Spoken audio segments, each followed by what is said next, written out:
All right, so let's continue with chapter 4, and this time around we're going to talk about attitude and goal setting. Well, what is attitude? Well, an attitude is a point of view, either negative or positive, about an idea, a situation, or a person. So it's your ways of thinking, if you will. And it's also going to have a certain connection with how you express that way of thinking. An attitude has 3 components. It has what you think, it has what you do, and it has what you feel. Changing the way you think and act is easier than changing how you feel because attitudes have a strong emotional component, despite being supported by a varying degree of fact. So the thing here is that when we talk about all these different components about the way we think, the way we do, the way we feel, sometimes the feeling can override and get in the way of what we think and what we do. It can impact those things. Sometimes it impacts it positively, sometimes it impacts it negatively, but it's really hard for us to pull away from the emotional component of things. And sometimes that's okay, but sometimes it can also cause problems. So why are attitudes important in selling?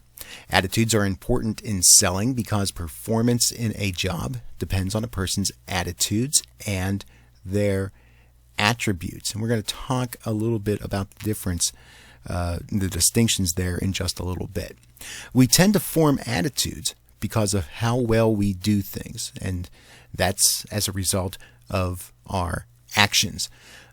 So when we see ourselves doing something well, or maybe not proud of something that we've tried to do, or feel like we can't do something, there's an emotional response that we have to that, whether it's something that makes us feel good or something that doesn't. And as a result, that will kind of reflect in the way that we express our character and how others perceive our character. Attitudes can be useful in helping salespeople perform better because they can be changed, controlled, and directed from counterproductive attitudes to productive, objective-oriented ones to help us improve our performance. So if we take a look at a situation, maybe something that we're not satisfied with, if we can think about it differently, if we can channel the emotional aspect and try to turn that around in some way, and have a certain amount of rationality to it, try to look at things from that objective point of view, those things can guide us to improving in the logistical sense and also becoming more positive in an attitude sense. Now, we mentioned attributes earlier. Attributes are inherent talents or characteristics or qualities that a person has. And you are born with attributes, but you can develop attitudes as you experience life. So think about an attribute as something that's kind of a state of being. That is, in essence, who you are. But your attitudes, those can change from skill to skill, from situation to situation, from moment to moment. And those things are going to be a result of certain outside forces, certain things that you develop over time that you weren't necessarily born with. So there's that distinction between attributes and attitudes. Some important attitudes and attributes for successful media selling. First, be honest. Behaving with integrity and in an ethical, straightforward, morally upright, and truthful way is paramount when you're doing any kind of business. Being positive and optimistic. Albert Einstein says, in the middle of difficulty lies opportunity. So when you find yourself facing a problem, there is an opportunity for you to overcome that problem. Helen Keller says optimism is the faith that leads to achievement. If you can put yourself in a mindset of believing that something can be accomplished, it goes a long way in helping you to realize that belief into coming true. Some other important attributes and attitudes: being committed, having no doubts, and giving everything in support of an undertaking or a cause, having passion for that cause or for a certain task. A lot of times we tend to look at that in terms of having a strong work ethic, to see something to completion, to have that determination to get things done. Being confident. Without belief in yourself, your product, and your offer, you can't generate the enthusiasm required to reflect a positive image of your product to buyers. That's that sense of actually believing in the thing that you are selling. Being courageous. This means that you have the ability to overcome fear. All of us have a certain amount of fear within us. It's healthy for a certain extent.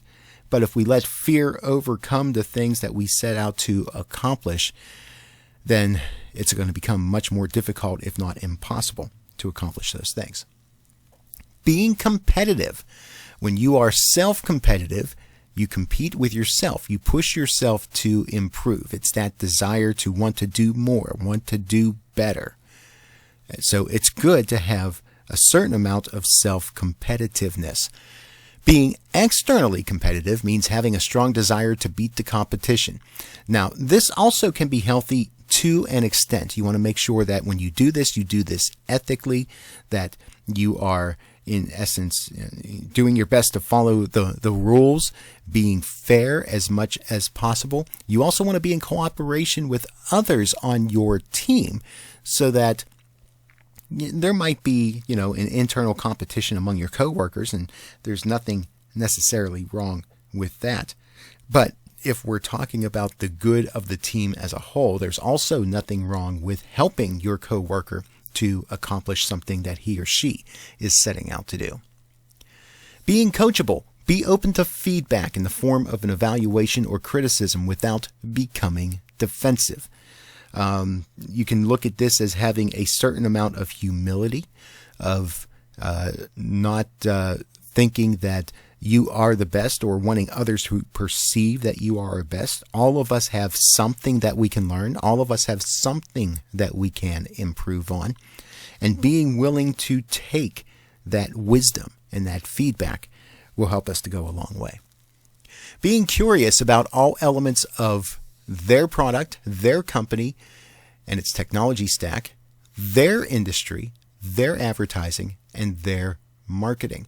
So you want to make sure that you are doing everything you can in terms of having that knowledge, seeking out questions to answers that will help you to be able to provide the best solutions to a client or a potential client. Being self-motivated. You don't depend on others to spark your drive to achieve. You have the discipline and the courage to set your own goals and to improve yourself. So this means that you have a strong desire to work, to do a good job, to achieve, to improve. That you don't necessarily need somebody continually to push you along. That's not to say that we don't need encouragement from time to time.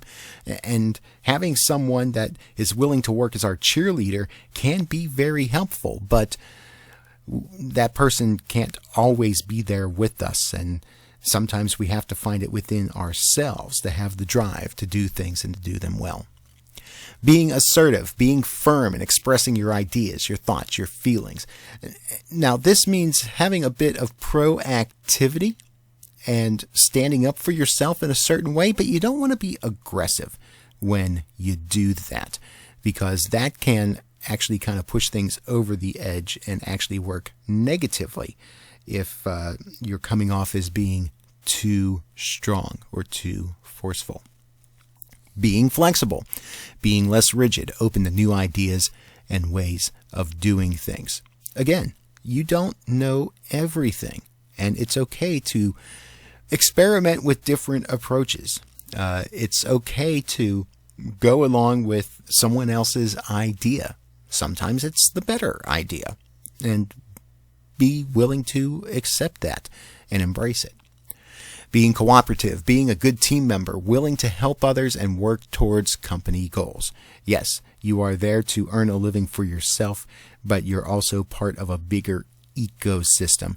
And to have that spirit of willing to help others along the way will take you far.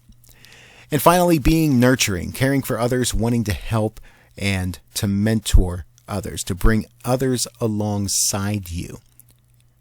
Expound the knowledge that you have to them to help them to be able to improve.